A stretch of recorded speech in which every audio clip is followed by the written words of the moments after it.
Victoria, what are we making? Focaccia, did I say that right? It's bread? Focaccia. Focaccia. We're making focaccia, deviled eggs, and then pasta with chicken.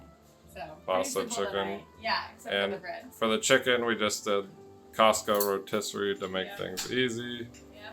Right now we're cooking up the deviled eggs. Probably got, looks like they got a few more minutes, and then we got the focaccia bread.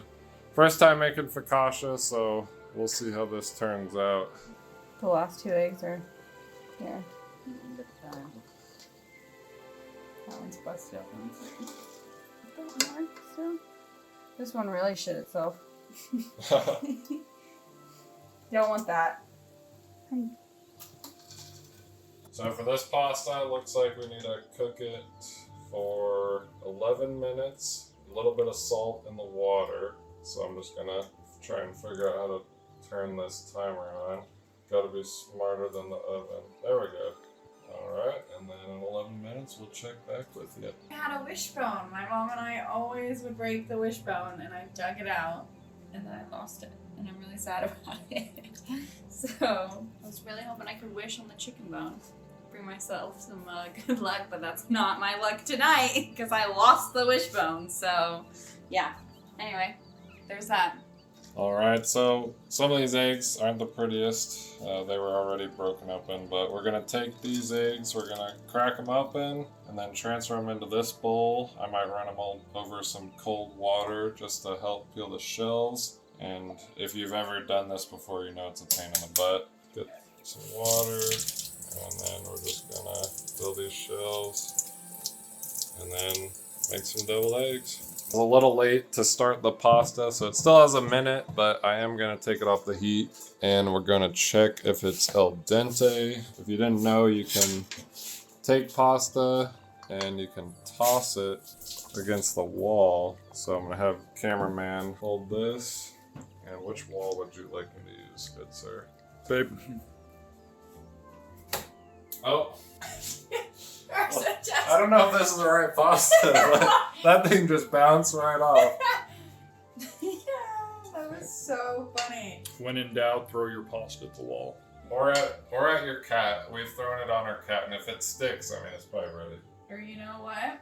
There's nothing wrong with a good old-fashioned taste test. Maybe like 1 or 2 more minutes. So we're gonna cut the eggs in half. Nice.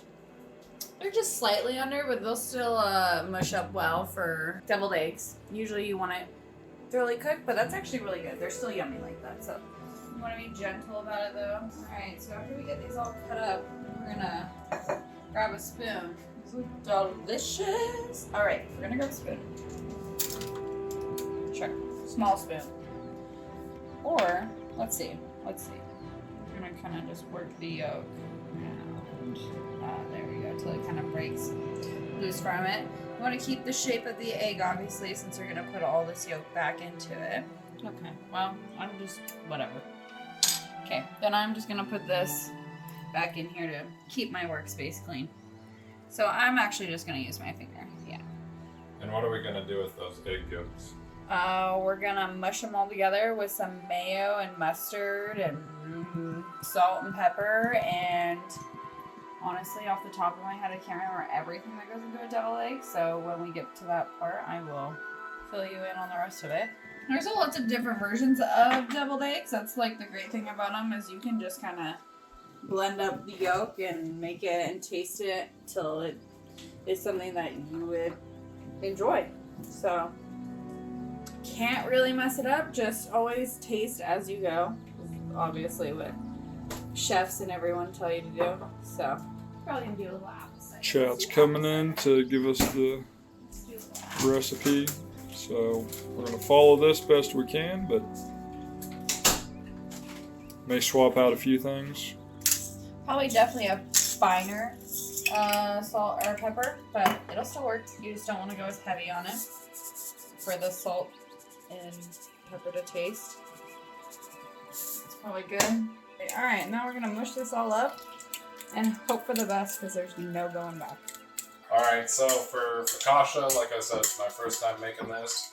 So it says to dimple the dough, so I'm basically going to be trapping the oil inside of here. So I'm going to take my fingertips and I'm just going to push into the dough. That's going to trap some of the oil inside and it's going to do some magic. Drizzle a little bit more on here in a minute and then I'm going to put some of our herbs that I'm just going to be taking these leaves and just kind of haphazardly spreading them on there. And then we do have some dried as well that I'll put on here in a second. And then the last step will be to put some flaky sea salt on there, or whatever salt you have. We have sea salt, which is what I prefer to use. And then it's going to go in the oven at 425 for about 20 minutes. And it doesn't have to be perfect. I mean, that's just making it for us. You know, this ain't no 5-star restaurant. Drizzle of oil, it might be too much already, but like I said, first time making this. Last step, just gonna do some salt on there. Hopefully that's not too much. What are we doing with this chicken? We're just gonna put it in the oven and let it heat up real quick. And then we're gonna put some frozen veggies in here with some water and heat it up that way too.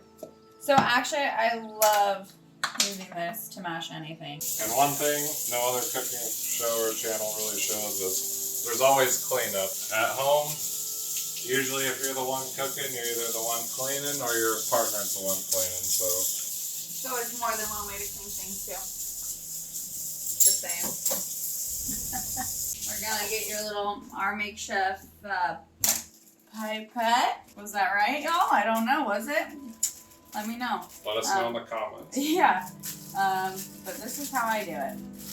I just grab a sandwich bag, cut the corner off. I'm gonna scoop this in here. Get it nice and low. I always make a mess, so don't judge me. Alright, now what are we doing? We're gonna get ready to fill these babies back in. Pipette bag. There we go. Look, it's beautiful. Alright, here we go. Let's start with this one. This one seems easy. Perfect. And the sound effects are mandatory. Yeah. You don't have those in there, you're not doing it right. And then you can always go back and obviously top it off.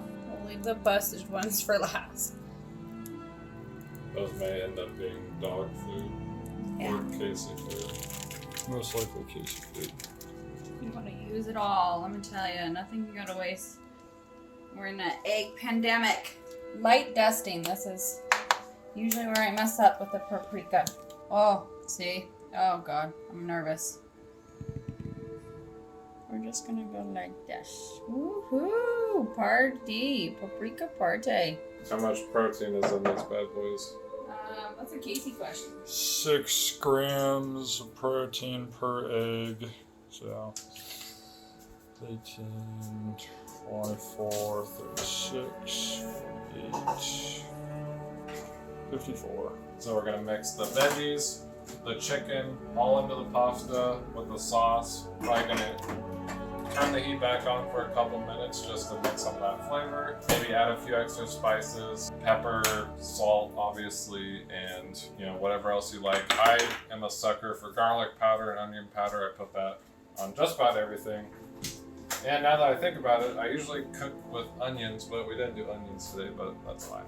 We'll do that in the next video. It was about to, look at this. This has probably got some protein in it, and all this. This is good eating right there. I mean, you don't have to throw this away. Oh my god. You go back to the human garbage can, or we do have another garbage can out here. His name's Rex. Good boy. Yeah. And then the other garbage can is the cameraman.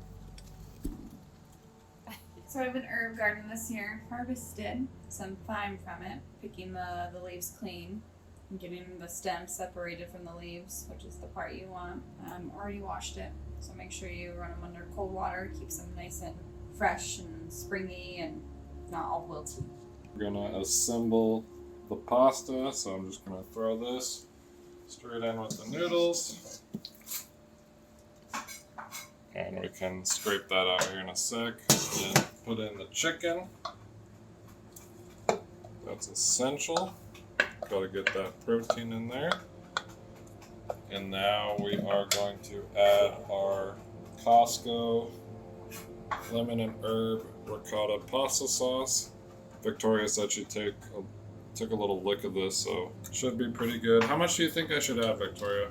I like my things saucy, so I'd say at least like 3/4 of the jar.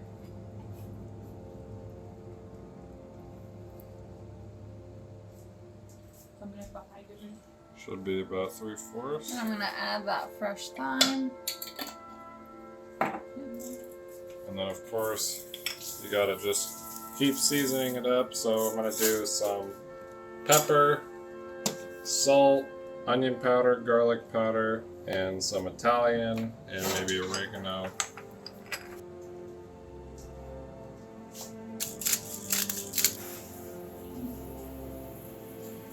I'm not huge on measuring stuff. I mean, I feel like once you learn a recipe, you kind of know it by heart, at least I do. So I just kind of go by feel. I let the ancestors tell me when to stop. My passion for cooking comes from my grandmother, rest in peace. She always had me and my brother and my cousins in the kitchen helping her bake stuff, so really got a passion from that recently once I got my cast iron pans, and it kind of took off from there. Oh man. Look at that. That's good. Nice and golden brown. Nice and golden brown. These are quartz countertops, but I still want to protect them. So I'm going to throw down a little heat pad for this cast iron pan. And don't hold that for too long because that thing does get hot. Now it's my turn to shine. I'm doing what I'm best at, and that's eating the food. Oops.